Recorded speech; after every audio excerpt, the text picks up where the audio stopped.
Disclaimer, by viewing this video, you are agreeing to the following. This is not financial advice. This is solely for educational purposes. Any result of corresponding action is your responsibility and yours alone. Any statements made or generalizations at the time of video publishing that are not necessarily true for banks either online or in physical locations. Banks will have to be evaluated on a case-by-case basis and may change their offerings in the future. Alright, with that aside, let's crack into video number 3. Today we're going to be talking about online banks and big banks. I'm going to address the pros and cons of each of these choices. The first thing I want to talk about is APY, annual percentage yield. This is how much money the bank pays you to keep your money in their bank. Big banks pay out typically 0.01% on your savings account and a big fat 0 on your checking account. Relatively speaking, you are losing money every day as inflation and the cost of living rises.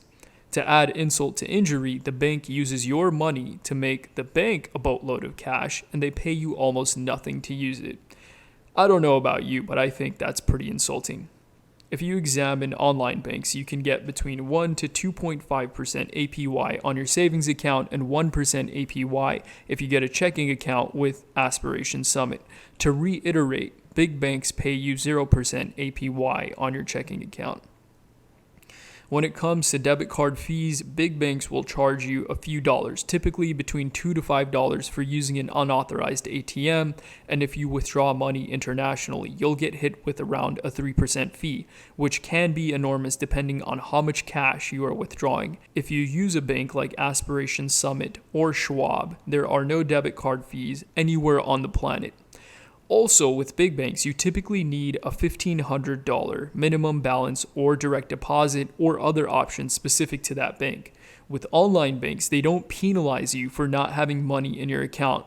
It's really unfortunate when you don't have money in your bank account and your bank tells you, hey, since you don't have enough money, we're going to charge you for not having enough money.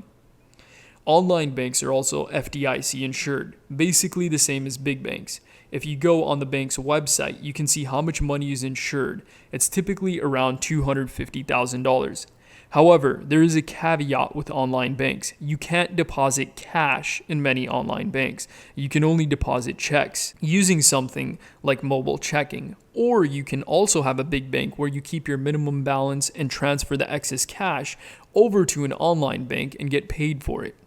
I'd like to finish by talking about APY, where we started. A lot of people see 1% and think, dude, 1% means nothing. This is false.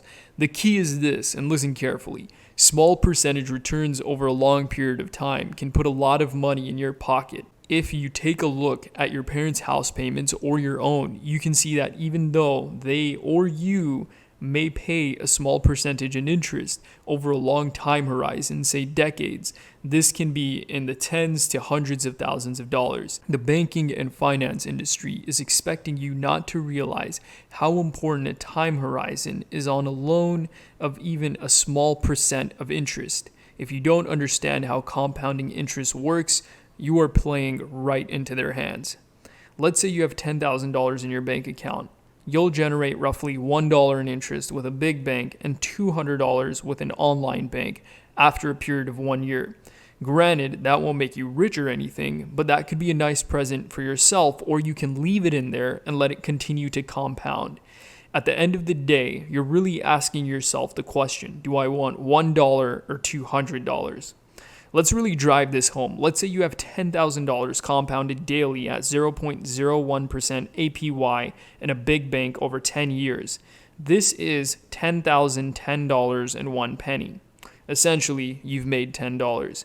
However, if you get 2% APY with an online bank, that same $10,000 over 10 years is $12,213.96, which is over $2,000 of return.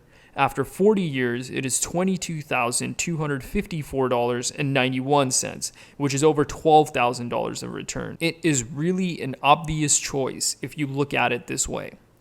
Thanks for listening and stay tuned for the next video. If you liked it, please hit the subscribe button to get hit up when the next video drops.